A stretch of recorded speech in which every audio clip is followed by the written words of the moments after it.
casam nem se dão em casamento, mas serão como anjos de Deus no céu. Amém?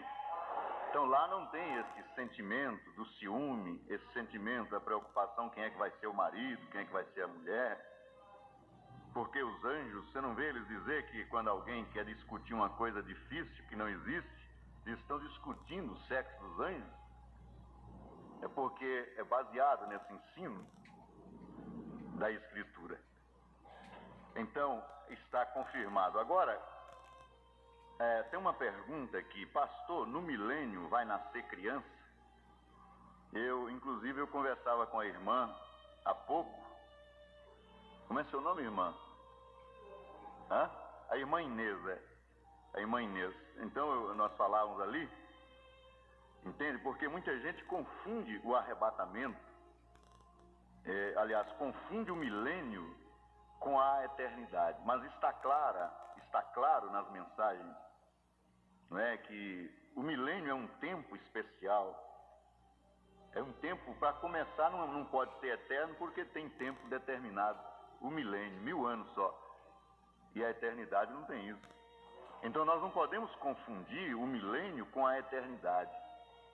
Porque o irmão Brano explica que quando termina a semana, 7 dias, o sábado é o 7º. E então ele diz, depois do 7º, o que acontece? Diz, é primeiro de novo, começa de novo. Então, quando terminar o milênio, é o 7º dia para nós. Porque a Bíblia diz que 1000 anos aos olhos de Deus é como um dia que passou. Correto? Então, terminou o milênio, aí sim, entra a eternidade. Aí acabou, não é? Mas veja bem, você põe na cabeça aí, no coração, que o milênio é um espaço de tempo.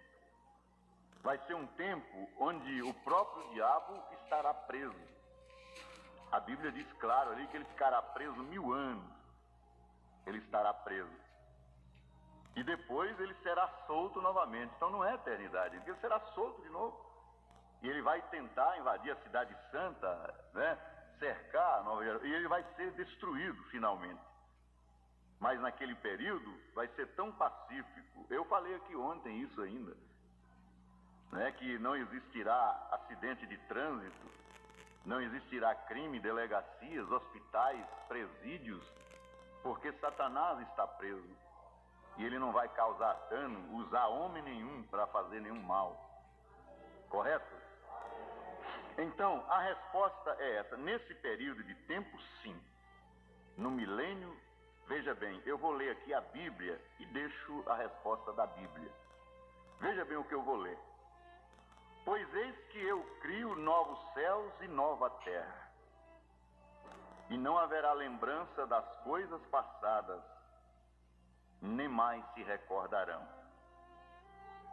Mas alegrai-vos e regozijai-vos perpetuamente no que eu crio, porque crio para Jerusalém motivo de exultação e para o seu povo motivo de gozo.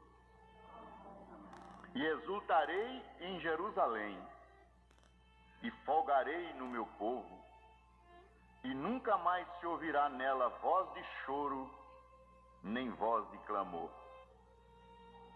Não haverá mais nela criança de poucos dias, nem velho que não tenha cumprido os seus dias. Quer dizer, não vai morrer a criança por desnutrição, por asma, por qualquer demônio, não é? Você entendeu? Porque o menino morrerá de 100 anos, vai viver, né? Vai ser longo. Qual é hoje a perspectiva de vida, a expectativa de vida do brasileiro, de outras nações, né? Ninguém viverá mais esse tempo. Então, eles, note bem aqui, e eles edificarão casas. Você não conseguiu sua casa aqui ainda, poderá ter oportunidade no milênio de fazer sua casa. É por isso que eles dizem, os comunistas dizem, a religião é o ópio do povo, porque deixa o povo inebriado, bêbado de esperança, né?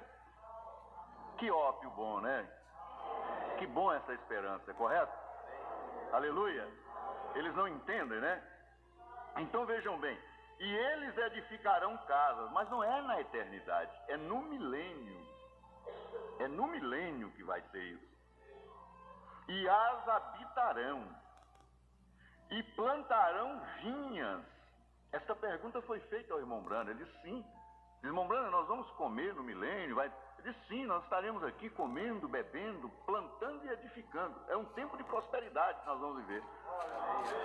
Não vai ter ninguém sem o dinheiro da passagem, né? Aquela coisa, não vai ter ninguém. Entendeu? Então vejam bem, e eles edificarão casas e as habitarão, e plantarão vinhas e comerão o fruto delas. Não edificarão para que outros habitem. A pessoa vai edificar para si próprio. Às vezes você passa a vida toda edificando para os outros morar, e não tem a sua própria casa, mas lá você vai edificar para você. Você vai fazer, entendeu? Não plantarão para que outros comam, porque os dias do meu povo serão como os dias da árvore, e os meus escolhidos gozarão por longo tempo das obras das suas mãos. Versículo 23, esse é o capítulo 65 de Isaías, estou no versículo 23. Não trabalharão debalde, nem terão filhos para calamidade. Porque tem muita gente que não sabe também ler a Bíblia. Diz que não terão filhos. Não, vamos concluir o assunto. Não terão filhos para calamidade, para vergonha, né, e tal. Porque não serão, porque serão a descendência dos benditos do Senhor. Eu sou conhecido, e eles falam de mim no Brasil todo, exatamente por causa de ser doutrinador, e não porque eu seja um relaxado ou um irresponsável com a igreja. Agora, às vezes as pessoas tentam ser mais realistas do que o rei, e nós devemos ter humildade para admitirmos quando um homem está correto, quando ele é correto na sua pregação, e sabermos que nós temos o dever de pregar, mas nós não mandamos e nem temos o direito de vida ou morte sobre as pessoas, porque aí nós teríamos uma seita e não uma igreja. A seita é que tem direito de vida e morte sobre as pessoas, mas uma igreja não. A verdadeira igreja de Cristo não oprime ninguém no sentido. É claro que nós temos que pregar para que a pessoa se envergonhe. A pessoa tem que ter vergonha da sua agitação, do seu assanhamento, da sua forma desleal de se conduzir. Mas eu duvido que tenha um púlpito que fale tão forte. Olha, o que é isso? Eu acho que não preciso nem estar dando explicação aqui. Então eu tenho até medo quando a pessoa acha, eu tenho medo do futuro espiritual da pessoa que acha que ainda está pouco. Eu tenho medo, porque aí descamba para aquilo que o apóstolo São Paulo chama, é um grande perigo quando a pessoa descamba para isso. Isso é tendência de quem vem de grupos errados, que nunca tiveram a sã doutrina, entendeu? E estraga a pessoa. Pessoas boas, queridas, são estragadas na sua inocência por causa daquele veneno que eles receberam doutrinariamente. Então a pessoa tem que ir para o equilíbrio, para a moderação. Aí nós chegaremos no lugar exato. Então o apóstolo São Paulo, presta atenção, o apóstolo São Paulo chamou isso de rigor ascético. Traduz aí, pastor. O que é rigor ascético? É esse legalismo, é esse rigor religioso, né? Tudo tá pouco, tem que massacrar, tem que matar mal matado. E daqui a pouco nós temos uma turma de doidos, tudo espancado. É aquela pressão que o pastor sofre, não para ser um doutrinador correto, de acordo com a Escritura, sem exageros, zeloso pela santidade da igreja e tudo. Mas é uma pressão que o pastor sofre para ele ser um espancador da igreja. Agora, comigo não funciona. Eu vou ficar, não é? Eu vou ficar, nisso aí já basta, já chega. Porque eu digo uma coisa, se essas pregações, esse tempo todo de pregação não mudou ninguém, eu duvido de sua mudança. O que é que eu posso fazer? Então eu tenho que tomar cuidado com o rigor, guarde bem essa expressão, e olhe o dicionário, veja o que significa ascético, A-S-C-E, né? Ascético, rigor ascético. É esta tendência para se tornar seita, que começa a medir os joelhos das irmãs, começa a passar a fita métrica nos vestidos dela, para ver quanto é que é, para poder entrar. Começa a olhar tudo quanto é irmã para ver, né, se está vendo a roupa transparente dela. Você está vendo? Isso é rigor ascético e descamba para coisa mesquinha, descamba para baixaria. A gente perde a qualidade de cristão porque a gente começa a enveredar por caminho de estar, né, analisando esses aspectos perigosos. Você entendeu? Então, irmão, irmã, este é o conselho de Deus. Creia nisso, que este é o conselho de Deus. Creia que o caminho é esse. Creia que nada fora disso está certo. Pode crer. Eu fico olhando, por que eu sempre, eles me olham assim, mas eu nunca quis me misturar com eles exatamente por isso, porque eu sei que eu não dou certo com eles. Por causa do espírito errado, badernado. Todo mundo é pregador, todo mundo é evangelista. Às vezes nem crente é ainda, mas já é evangelista. Entrou na igreja, já sai com a mochilinha, com a coisa, e está numa esquina conversando, batendo papo, espumando boca. Aqui não tem testemunho de nada, não tem vida nenhuma, entendeu? Entra nos hospitais parecendo doido e causando confusão, sujando o nome da igreja e atraindo confusão para cima da igreja. É isso que dá. Não entra com aquela autoridade, que é a autoridade de um pastor ou de um evangelista verdadeiro, pelos caminhos certos, não é? Jacó conseguiu a bênção, mas ele conseguiu com corrupção e fraude. Ele teve que enganar o pai dele para poder, entendeu? Tem muito crente assim, tem muito evangelista assim, que é com corrupção e com fraude, de forma errada, à custa de conversinha, disso e daquilo. E eu jamais quero o meu povo acompanhando essa tonteria por aí. Você só vê eles batendo o dedinho para ver quem acompanha. Você não vê nada, futuro nenhum nesses homens, nenhuma, entendeu? Para que isso? Eu fico com pena das pessoas. E eu quero dizer uma coisa para vocês, eu estou cansado de falar isso, pode crer. Chega a me repugnar o assunto, mas eu não posso fugir do meu dever. Eu tenho que vir e falar. Mas já falo repugnando essa vida, repugnando essas atitudes. As pessoas estão perdendo tempo demais com, tá entendendo? Medindo saia dos outros. Nós temos que ir adiante e quem ouve a palavra que tenha vergonha e mude de vida, né? E santifique a vida. O pastor não tem que estar com fita medindo saia de mulher de ninguém, não. Você entendeu? É dessa maneira que tem que ser. Há pessoas que me procuram e falam de certas pessoas aqui que estão diante da televisão direto. Eu digo, olha, isso é problema dela. Você está ouvindo? Problema dela. Quer tomou a ceia? Problema dela. Eu só sei dizer que se nós formos para o céu agora, eu e ela, chegar lá diante de Deus, eu quero ver quem é que vai ganhar um carão, um puxão de orelha de Deus. Eu não. Ele vai dizer, esse aqui pregou para você, por que você não está obedecendo? Você entendeu? Então, olha, a pessoa tem aquela tendência, porque nós temos que respeitar a eleição. A pessoa não tem medo. Pergunta, mas por que fica ali dentro da igreja? É problema dela também. Se fosse eu, não estaria perdendo tempo. Eu não estaria perdendo meu tempo aqui. Eu estaria servindo a Deus verdadeiramente. E se tivesse um lugar melhor do que esse, eu iria para lá. Porque eu quero crescer na graça e no conhecimento de nosso Senhor Jesus Cristo. Você pode levantar a mão direita e dizer isso?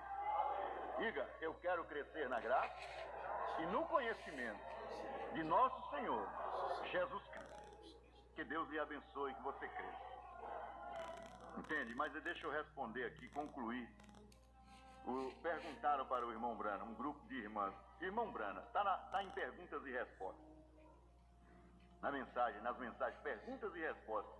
Perguntaram para o irmão Brana, irmão Brana, o que o senhor acha do testemunho dessas mulheres mais velhas que estão manchando o nosso testemunho com as suas roupas acima do joelho. Olha, Deus é minha testemunha, na minha casa, aqui na igreja. Pode crer que é o mesmo tipo de homem, de pastor que você vê aqui, é na casa, onde for. Eu não fico ajeitando as coisas para a família minha, para ninguém, para amigo nenhum. Eles sabem disso. Quem dá conta de ser meu amigo é amigo de verdade, porque não tem nenhum joguinho para favorecer ele. É amigo por causa da verdade. Entendeu? Essa é a verdade. Eu sempre estou falando.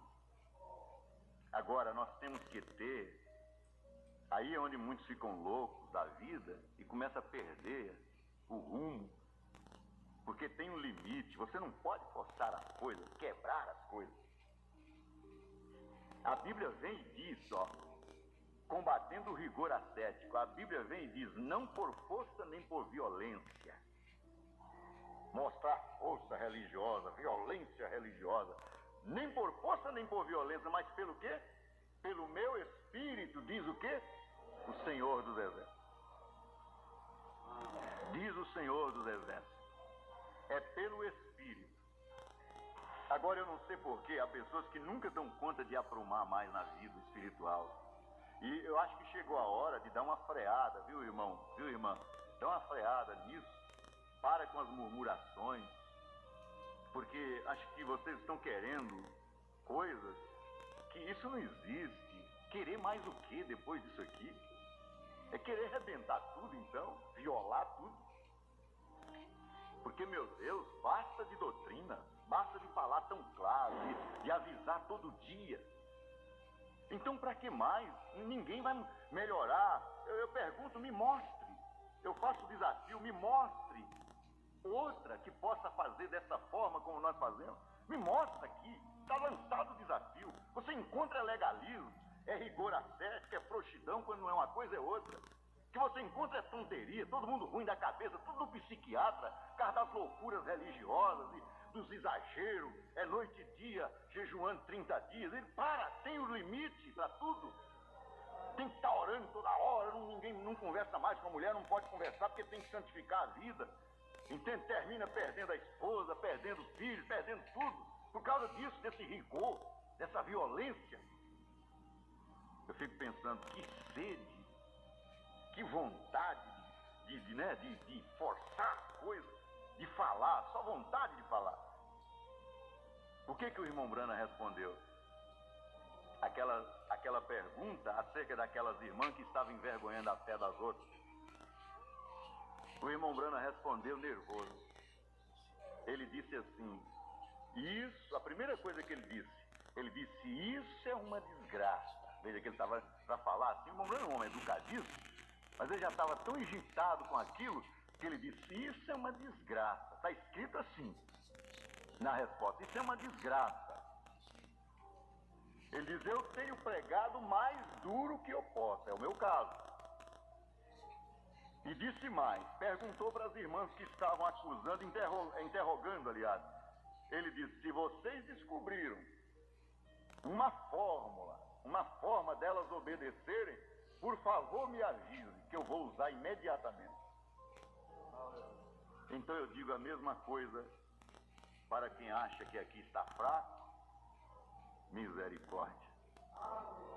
Para quem acha que não está bom ainda, eu digo a mesma coisa. Se vocês, eu digo com humildade, se vocês acharam uma forma de, quem sabe vocês assumem o pastorado e, se você acha.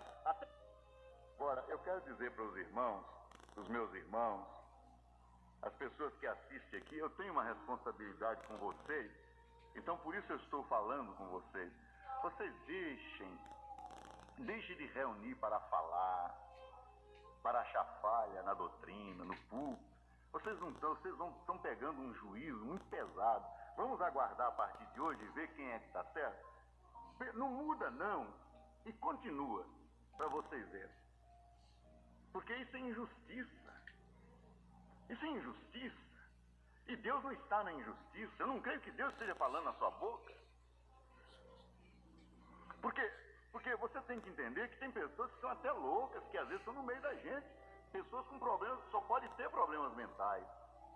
A pessoa não crê nisso, não crê nada. Então, mas ele não crê em nada, e o que é que ele está fazendo? Ele não crê em nada. O que é que eu estou fazendo num lugar que eu não creio nada? Naquilo? A pessoa acha que tem que entregar o dízimo de volta. Agora veja que se eu for me sujeitar a esses absurdos, eu vou fazer dessa igreja uma palhaçada, enquanto Deus me der vida, jamais ela vai ser uma palhaçada. Entende? Aquelas coisas que são absurdos religiosos que botaram na cabeça deles. Entende? Que coitados, que pena das pessoas. Então nós temos que receber a repreensão de Deus e dar meia volta, mudar de vida, dar um giro de 360 graus e dizer, puxa vida, eu vou sair disso, dessa coisa, dessa cosma, sair disso, dessa coisa pegajosa, né? Então, o irmão Brana respondeu dessa forma. O irmão Brana respondeu dessa maneira. Então, sempre eu estou falando. Agora nós temos que tomar cuidado, corrigir as pessoas, mas amar as pessoas. Mas há um sentimento que de corrigir tem que destruir a irmã. Jogar a irmã para fora da igreja, destruir o irmão. É o tal negócio. Isso não é certo. Nós não estamos aqui para destruirmos, nos destruir mutuamente. Nós estamos aqui para nos ajudar mutuamente. Entendeu? Para nos corrigir mutuamente, a sermos humildes, ninguém ter ódio aqui ao sentar no banco aqui, sentar cheio de ódio, cheia de ódio, esperando, vou ver o que é que vai pregar.